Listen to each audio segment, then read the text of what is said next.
इस वीडियो को लाइक करें, हमारे चैनल को सब्सक्राइब कर बेल आइकन जरूर प्रेस करें हमारी लेटेस्ट वीडियो सबसे पहले देखने के लिए।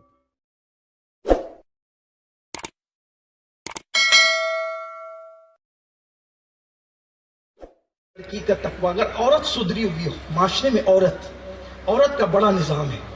मर्द पढ़ता है तो उतना फायदा नहीं होता, हालांकि मर्दों को भी पढ़ने का हुक्म है। मर्द ने पढ़ा, फर्द ने पढ़ा, औरत ने पढ़ा, पूरे माशरे ने पढ़ा।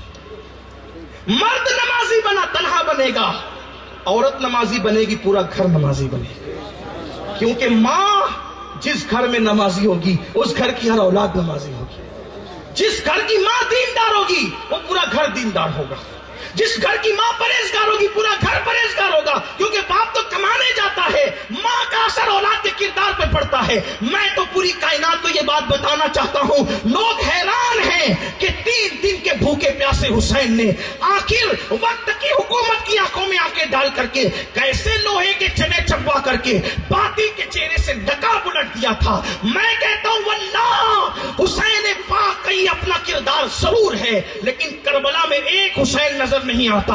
हुसैन भी हुसैन नजर आते हैं, अब्बास भी हुसैन नजर आते हैं, अली असगर भी हुसैन नजर आते हैं, इमाम कासिम भी हुसैन नजर आते हैं, अली अकबर भी हुसैन नजर आते हैं। और वल्लाह अगर किरदार के एतबार से देखो तो ज़ैनब भी हुसैन नजर आती है, शेरबानो भी हुसैन नजर आती है, हज़रत सकीना भी हुसैन नजर आती है। आखिर ये क्या चीज थी? करबला में सभी हुसैन,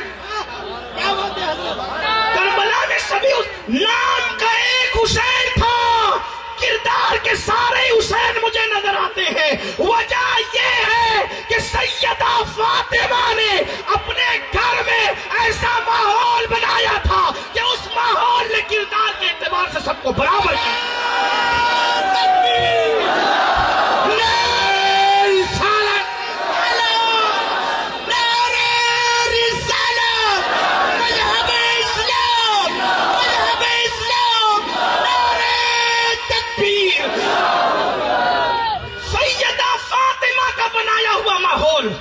घर में रहा, बहुएं आई तो उसी माहौल में ढल गई, बेटियां बड़ी हुई तो उसी माहौल में ढल गई, पोतियां बड़ी हुई तो उसी माहौल में ढल गई, नवासियां बड़ी हुई तो उसी माहौल में ढल गई, पोते बड़े हुए, उन्होंने सैयदा को नहीं देखा, लेकिन माहौल जो सैयदा ने घर का बनाया था सब के सब उसी माहौल में ढल गए। बल्कि अल्लाह अकबर, अगर कोई मसला हो जाए तो हमारे घर की औरतें कहती थोड़ा सा बैकफुट पर आ जाओ, छोड़ो ये सब झंझट, जान बच जाएगी।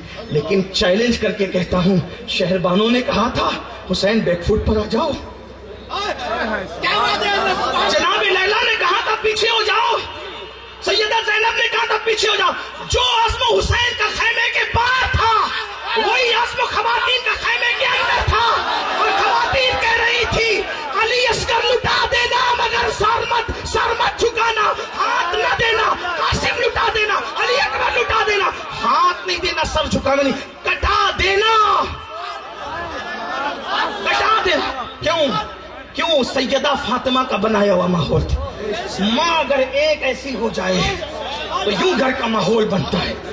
जिस घर में माए सीरियल देखे, जिस घर की माए फिल्में देखे, जिस घर की माए जिना के मनाजिर देखे, जिस घर की माए हीरो हीरोइन को नाचता हुआ देखे, उस घर में वली पैदा होंगे, उस घर में कुतुब और अब्दाल जन्म लेंगे? हरगिज नहीं।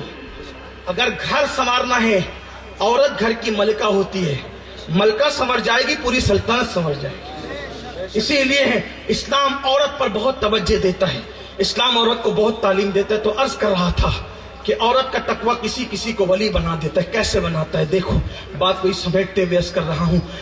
सर्दी का मौसम भी, देर काफी हुई है और बहुत लंबी चौड़ी गुफ्तगू भी हो गई, मुझसे पहले भी कई तकरीरें आपने सुनी है, लेकिन दिल का दर्द है, रखना चाहता हूँ। मैं अपने उलमा से माजरत चाहता हूँ, ये ना समझे कि मैं लंबी कर रहा हूँ, बल्कि मैं ये सोचता हूँ, मैं हर तकरीर को अपनी जिंदगी की आखिरी तकरीर सोचकर करता हूँ कि पता नहीं इसके बाद अपने दिल का दर्द रखने का कौम को मौका मिले या ना मिले कौम के दरवाजे पर। इसीलिए बोलकर गुजर जाना है, बचा कर रखना क्या है। इसलिए कि ना तकरीर अपना हुनर है ना अपना पेशा है। हुनर बचा के रखे जाते हैं और फन बचा कर रखे जाते हैं। फक्र तो दिखाने की चीज है, गुलामी तो चर्चे करने की चीज है, और अपने पास गुलामी के सिवा है क्या। ہمارے پاس تو غلام ہے اور کچھ نہیں ہے. تو ایک جوان 17-18 سال کا جوان 17-18 سال کا جوان ایک لڑکی سے نگاہیں چار ہو گئی. جیسے مزاج ہوتا ہے, 4 نگاہیں ہوئی, فوراً فکرہ کس دیا, میں تو تم سے پیار کرنے لگا ہوں, محبت کرنے لگا ہوں, تمہیں چاہنے لگا ہوں, بہت چاہتا ہوں تمہیں, تمہارے لیے یہ کر دوں گا وہ کر دوں گا, ملو گی ایک بار؟ لڑکی نے کہا ٹھیک ہے, ابھی چھوڑ رات ملیں گے, ابھی چھوڑ رات ملیں گے, رات کو میرے گھر آنا, رات کو ملیں گے. جیسے ہی اس وقت تو دامن چھڑا لیا, لڑکی چلی گئی. بڑی نیک تھی, پارسا تھی, اس نے نہ آنا تھا نہ وہ آئی. یہ جوان جس کو لڑکی نے بلایا تھا رات بھر اس کے دروازے کے سامنے کھڑا رہا انتظار میں, اب آئے گی اب آئے گی, وہ نہیں آئی. جب وہ نہیں آئی, بغداد کی زمین تھی, اذان کی آواز بلند ہوئی. جب اذان کی آواز بلند ہوئی, اس جوان نے سوچا ارے میں تو مغرب کے بعد آیا تھا, عشاء کا وقت اتنی جلدی ہو گیا, دروازے پہ کھڑے کھڑے اتنی جلدی عشاء کا وقت ہو گیا. لیکن جب میناروں سے حی علی الفلاح کے بعد الصلاۃ خیر من النوم کی صدا گونجی تو اس جوان کی غلط فہمی مزید دور ہو گئی. میں تو عشاء کا وقت اتنی جلدی آ گیا سمجھ رہا تھا, عشاء کا وقت نہیں, یہ تو فجر کا وقت آ گیا. ارے شام سے صبح ہو گئی اور وہ آئی نہیں. دل نے پکار کے کہا وہ تیری طرح بے خوف نہ تھی, وہ تو اللہ سے ڈرنے والی تھی, وہ دامن بچانے کے لیے جھوٹا وعدہ کر گئی. اسے نہ آنا تھا نہ وہ آئی, لیکن دل نے کچوکے دیے.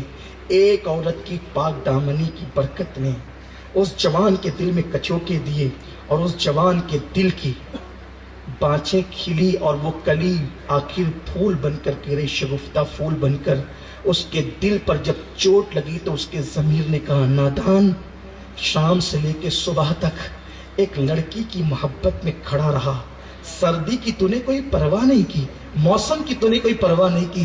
اگر تو یہ رات کسی لڑکی کی محبت میں کھڑے ہو کر گزارنے کی بجائے تو اپنے اللہ کی محبت میں کھڑے ہو کر نمازیں پڑھتے ہوئے عبادت کرتے ہوئے گزارتا, اللہ تجھے کیا مقام عطا کرتا.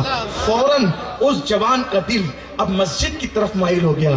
ایک خاص بات ہے, جب دلوں پہ چوٹ لگتی ہے تو محبوب حقیقی ہی یاد آتا ہے. جب انسان ہر جگہ سے ٹھکرایا جاتا ہے تو کریم کے در پر ہی صدا لگاتا ہے. اس جوان نے مسجد کی طرف رخ کیا. اور ایک بات آپ کو بتاؤں, یہ میرے اللہ کی شان ہے, جب سب طرف سے ٹھکرائے جا کر انسان اللہ کی طرف آتا ہے تو اللہ یہ نہیں کہتا تجھے سب نے ٹھکرا دیا میں کیوں پناہ دوں, ایسا نہیں, بلکہ وہ تو ہر رات کہتا ہے میرے بندے رات کو گناہ کیا, آج صبح سے پہلے توبہ کر تاکہ میں تجھے معاف کر دوں. میرے بندے دن کو توبہ کیا, آج غروب سے پہلے توبہ کر تاکہ میں تجھے معاف کر دوں. میرا اللہ بار بار کہتا ہے میرے بندے آ تو میرا ہے میں تجھے معاف کر دوں, تم میرا ہے میں تجھے معاف کر دوں. اب کتنی محبت کرتا ہے. جب اس حدیث کو میں پڑھتا ہوں تو مجھے خوشی ہوتی ہے. گناہ گار ہوں لیکن خوش نصیب ہوں, میں گنہگار ہوں لیکن کتنا خوش نصیب کہ محمد عربی کے دامن سے وابستہ.